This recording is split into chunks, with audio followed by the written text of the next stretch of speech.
the mouse. An office, very much like a typical manager's office at any company, except that framed photos of Disney characters line the walls. Stage left is a desk, and a Mickey Mouse plush doll sits on top of the computer monitor. There are 1 or 2 office chairs to the side of the desk. A file cabinet stage right has plush dolls of the rest of the Disney gang, Minnie, Donald, Goofy, and Pluto, sitting on top of it. Jim, mid-50s, sits behind the desk, working at the computer. At Rise, Caroline, early 20s, enters Jim's office, looking nervous. You wanted to see me? Yes. Come in and have a seat. Just let me finish sending this email off. He looks down and types on his keyboard, then looks back up at Caroline. There. Now, I'm sure you know why we're here. The year-end performance rating? You got it. I know you haven't completed this process before, but what we usually do is give the employees a chance to speak about how they feel they performed this past year before we move on to the manager's assessment. So, on that note, how do you think you've been progressing during your first few months with us? Well, I think I've been making constant improvements since I began working here, and I've definitely learned a lot, and I always strive to learn more. I think I've adjusted well to being the new assistant web developer, and I hope to be able to continue to progress and become senior web developer someday. Ah! Are you aware that your magic rating is the lowest in the department? Excuse me? The magic rating. It's the scale we use to ensure that our web staff is incorporating enough magic into our web designs. I haven't heard about anything like this before. We usually like to see if our employees will set high standards of magic by themselves first. We only call their attention to the magic rating if we feel their performance has been subpar. I'm not quite sure I understand it. I will definitely try to improve right away. I'm just not sure what you mean by magic, especially on a website. This is Disney, Caroline. At Disney, we always strive to provide our customers with the most wondrous experience possible in every aspect of our business. Our theme parks, our television stations, our clothing stores, and yes, our websites. Yes, of course, but with all due respect, sir, I feel that my contributions to the websites have been well-designed, clear, and present a fun and easy-to-navigate system for our visitors. You designed the fact pages for the cruise ships?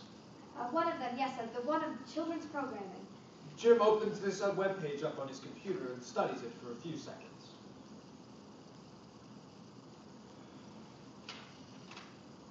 I see there are only 38 twinkling stars in the background.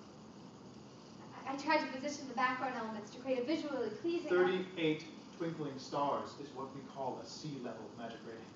Our websites with A-level magic ratings have over 50 twinkling stars.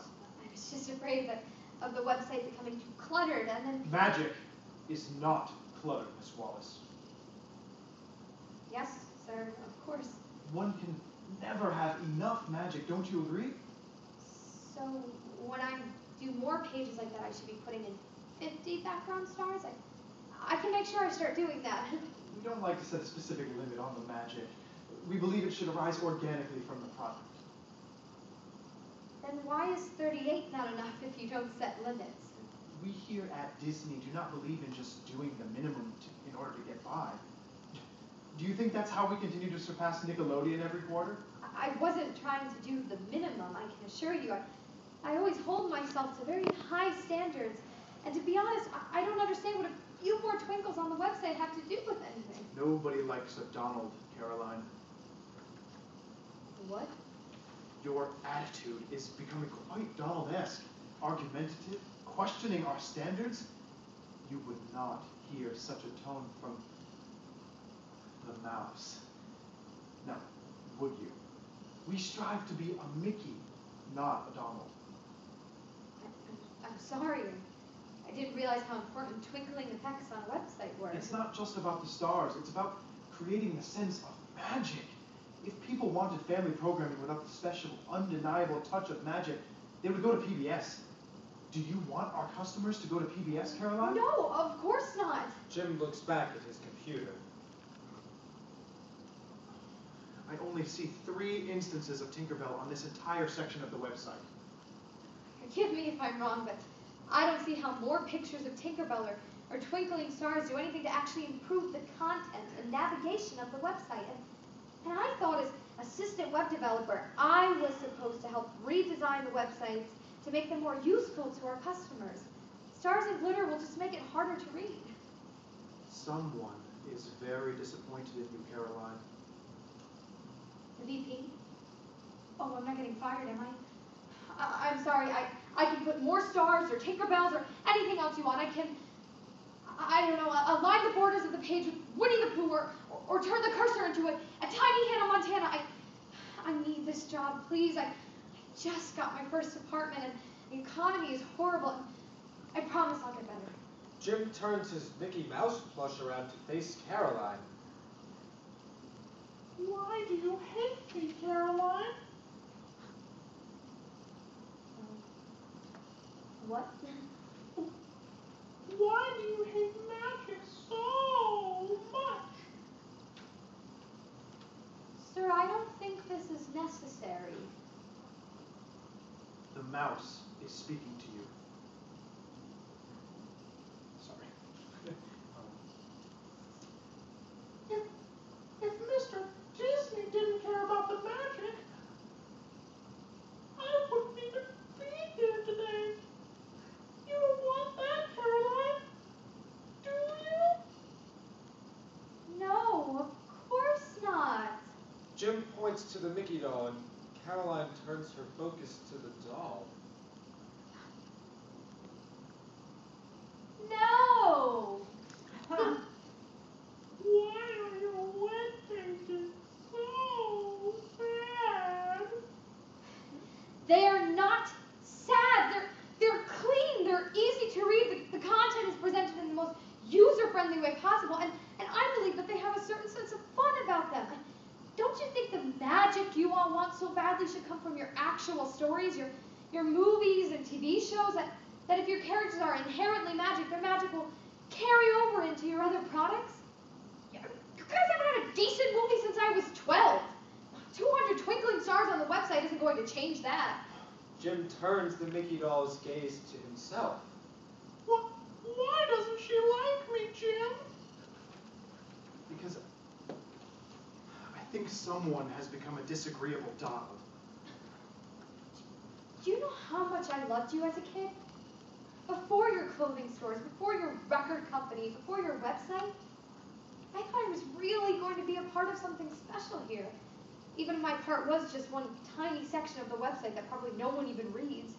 Shiny stars and 15 fairies flying around doesn't create magic, and it's not even good web design. Golly, she isn't very nice. Apologize to the mouse. What?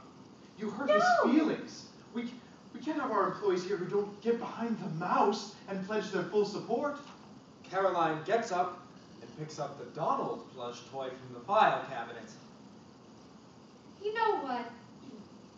Me and my friend here think sometimes it's good to be disagreeable.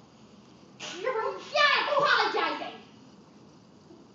Donald, you know we do not tolerate insubordination here. That's why someone was left out of DuckTales, remember? Do you want that to happen again? No one ever listens to what the duck has to say. I'm the one with fan club, if you remember correctly. M-I-C-K-E-Y! D-U-C-K-duck! Miss Wallace, I know Donald is maybe prone to irrational outbursts, but kindly keep him under control, or I will have you both escorted off the property.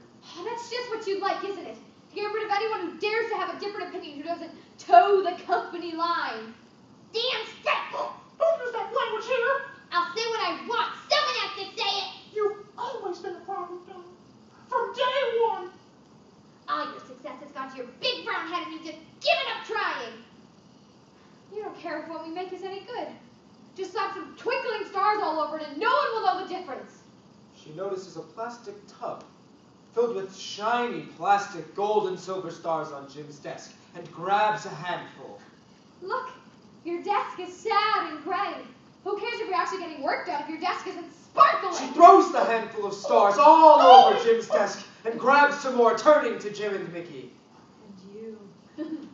You both look like you could use a little magic too. She throws the stars right in their faces. Caroline, as Donald flies into one of Donald's duck rages and makes ranting duck noises as he continues to throw stars at Jim. Let me out, Jim! Jim Mickey also grabs a handful of shiny stars and hurls them at Caroline Donald. This outburst continues for a few seconds, and then Jim tries to compose himself.